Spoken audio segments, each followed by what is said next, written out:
Help, I'm losing it. It was a beautiful Sunday morning, a Palm Sunday to be precise.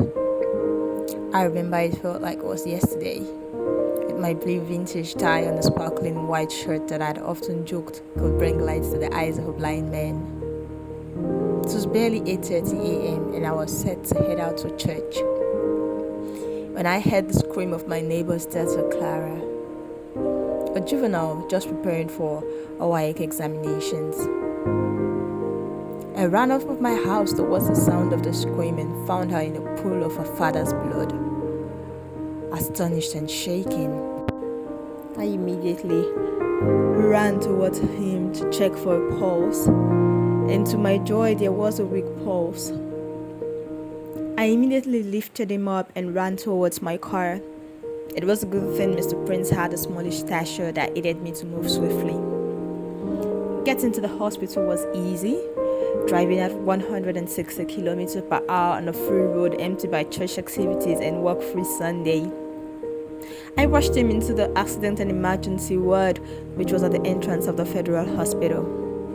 I could finally breathe properly 30 minutes later, with a great relief when a nurse confirmed he was alive and stable.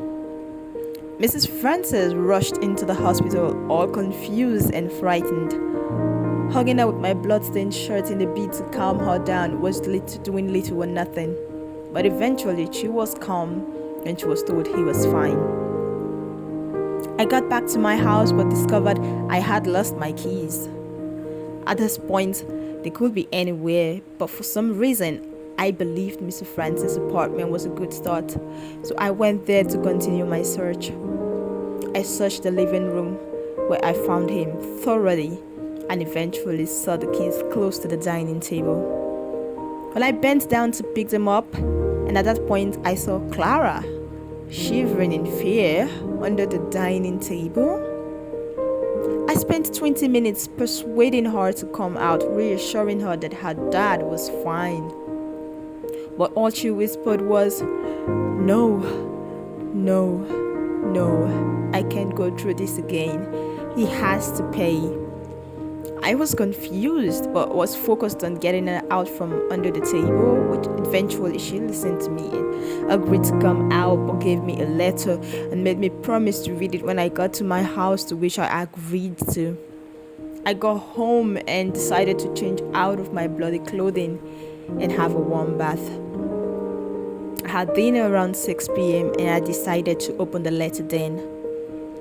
In this letter, Clara explained how Mr. Francis was actually her stepdad and had molested her from childhood and also made her had several abortions.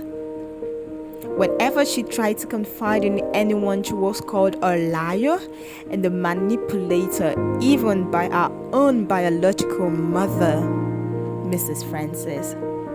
She explained how she felt less than human and guilty for committing multiple abortions, and the only way to redemption is to end the pain, is to end my life. But first, I will kill that demon. He must die. I immediately dropped the letter and ran to Mr. Francis' apartment once again to stop her from hurting herself. I pushed the door open but was too late. Clara had slit her wrist and she was bleeding out on the floor. I stood in pain and regret, blaming myself for not reading the letter earlier. This time, there was no pulse. There was no scream to alert me. I couldn't save her. Clara was gone. Sometimes our cries for help are directed at the wrong people. The feeling is damning when your own family or friends condemn you and make you out to be a liar. Well, unfortunately, your closest allies and protectors are the wrong people at that time to confide in because they fail at that responsibility. You have options. There are people out there who are ready to listen to you and take up your case. Giving up shouldn't be an option. Your life is precious no matter what you've been through. These are the words I wish Clara had heard when she shared her secrets with the right people. They may not have been blood relatives or long-time friends, but the right people would have been helpful to giving her hope and bringing and keeping her focused on the future and not the pains of the past.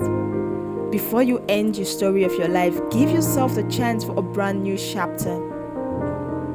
Please, say no to suicide.